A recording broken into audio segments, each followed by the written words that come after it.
ladies and gentlemen, thank you again. Thank you so much. Thank you so much for your subscriptions. Thank you so much for your likes, your sharing, as well as the tapping on the notification button so that you are really notified when there's a new video being uploaded. And thank you very much for the questions you are raising in the platform and the topics that you would want more information and you want us to address.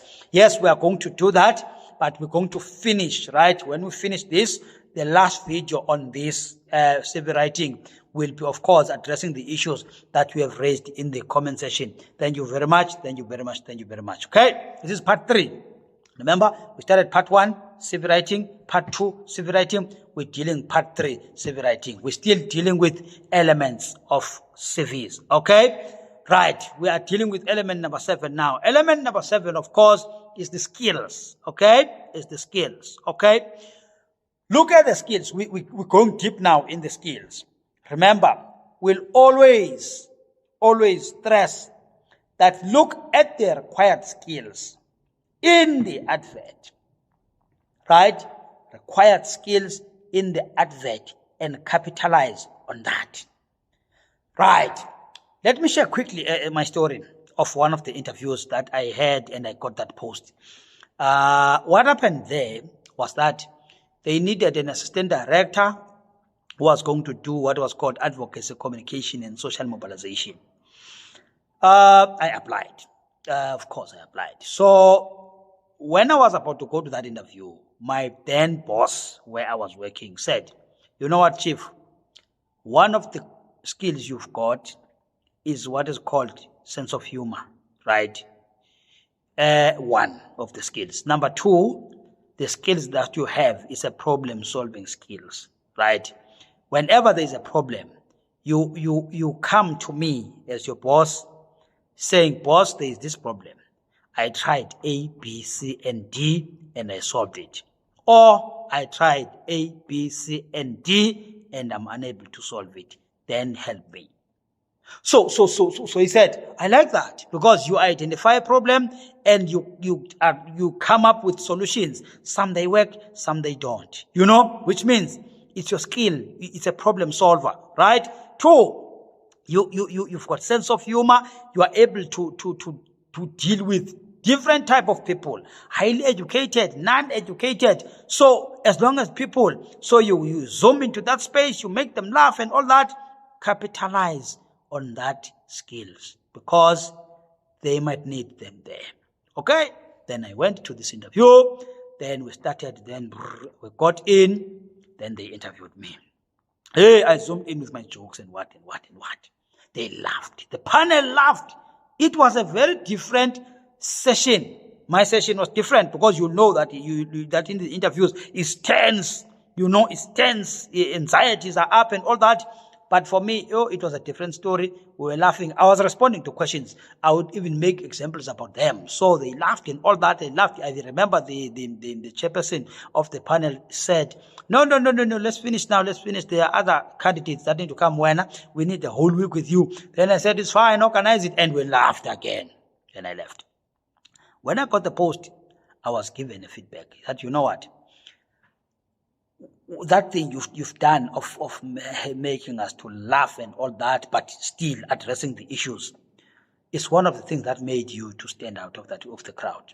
Because we've noted that, okay, you are going to work with people, different people, because you will be working with media, you will be working with colleagues, internal and external stakeholders and all that. So you really are going to work with different type of people. But if you came to these interviews knowing none of us, and you were able to make us to laugh, to make that session to be so easy, right? Which means you are able to deal with people. So it's a skill, God-given skill, right? Of making people laugh, right? That really made me, contributed in me getting the post. You know, so those are the type of skills we're talking about. There's different type of skills, soft skills, you know, there's personal skills, there's well as, qualities, skills and qualities, you know. So look at those things, skills that are needed there, right? your soft skills, your personal, your career related, and capitalize on those, right? So be specific and prescriptive. Uba, I've got this type of skill. Be specific. Don't just say, I'm good with people. No. What does that mean? Say I'm good with people. Instead of saying I'm good with people, I've got good interpersonal relation skills. Amen? I've got good interpersonal relation skills. Other than saying I'm good with people, right? So please try to be specific and be prescriptive. Straight to the point on this one. Okay?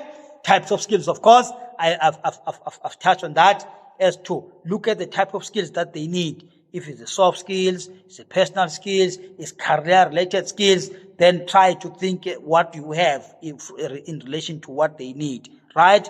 And then respond. That will help because you are talking the language they talk in the advert. That will work to your advantage, people.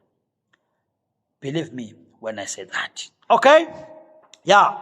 Then let's move on to the number 8. Element number 8. Element number 8, we're looking at the hobbies and interest. Okay? Right. Also here, there's a debate here as to, do I have to write the hobbies and interest? Am I here to play or am I here to work and all that? Yes. This is very important. You have to list your hobbies and interests here because in as much as you are an employee, they also want to check as to, are you able to engage in the extracurricular activities? Okay? Remember, colleagues, that some of the organizations are also involved, right, in community projects, right? And some of these organizations, they don't pay their employees to go and work and provide some skills or contributions there, right? They expect their employees to do that voluntarily. So they look at those, but are you a person who is able to engage in the extra curricular activities? I remember one time I worked for Save the Children, right? I worked for Save the Children, South Africa, and one of the programs that we're doing outside of the contract, right, was to assist in these ECD centers, right? I remember one time we had to go and paint an ECD center in Alex, Gauteng, in Alex. So that was outside of the contract, right? But it's one of the things that they're doing, So we had to, I was part of that and I was enjoying. We went there and we painted and we played with the kids, gave them toys and all that. So it was good. So those are the types of things, And yeah, there are people who are not that type of people. I'm not saying tend to be me, right? I'm just explaining this point. You got it. Look also at the organization you're applying. Are they those type of organizations? Okay? So if they are those type of organizations and you see that you're not going to fit, it will help you. But if you see that, yes, they are this type of organizations and I'm going to fit, yes, explain. Explain. Also, these hobbies and what must be relevant. Must be relevant. Let's say, for instance, you are working with children, like as I say that I worked with Save the Children. I worked for Save the Children, and wow, I had a good time there with kids. So my hobbies I cannot write in my hobbies and interests, right? I like firing guns, I like firing guns, I like guns. I in my spare time, I go to the shooting range, I shoot. Whoa, we are going to work with children here. How are the guns relevant to the type of organization I'm joining? Because this is not a military. This is not a military camp. This is not a military organization. It's a child rights organization. So whatever we're going to go there, those children will be looking up to us. So if I go, I go there, I say, I like guns, your R5s, your 9mm and all that. What am I saying to these children? You see? Relevance. I'm addressing that point, okay? And not too many. not too many, not too many, not too many. So don't write too many, don't write too many. Then the last one now, the elements, of course, will be references, right? References are very key, people. References are extremely key. References are extremely key because they need to check, they need to check, right? Name and surname in full, name and surname in full when you write your references, okay? Job title of that particular person and the full address, contacts, details, right, of that particular person. And they do check, people. Don't just lahlela nje. They do check and tell someone when you have made someone your reference. Brief that person even about that position. Because I once got a call.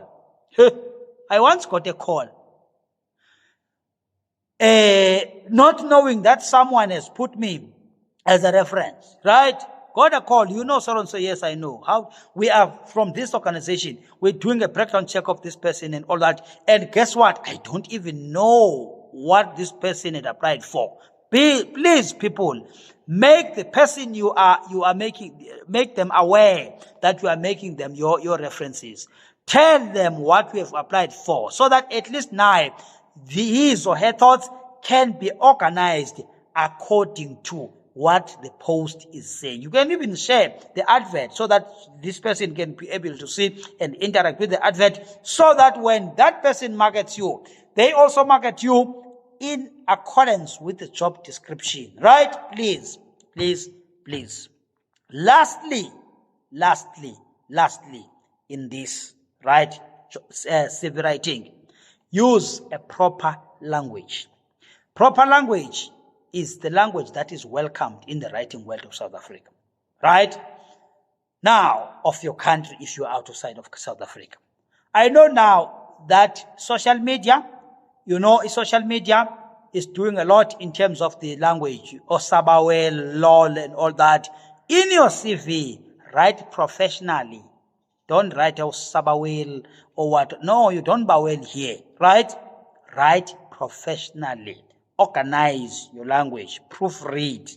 Take time. Right now, leave the document. Do something else. Come after it, maybe after an hour or 3 hours.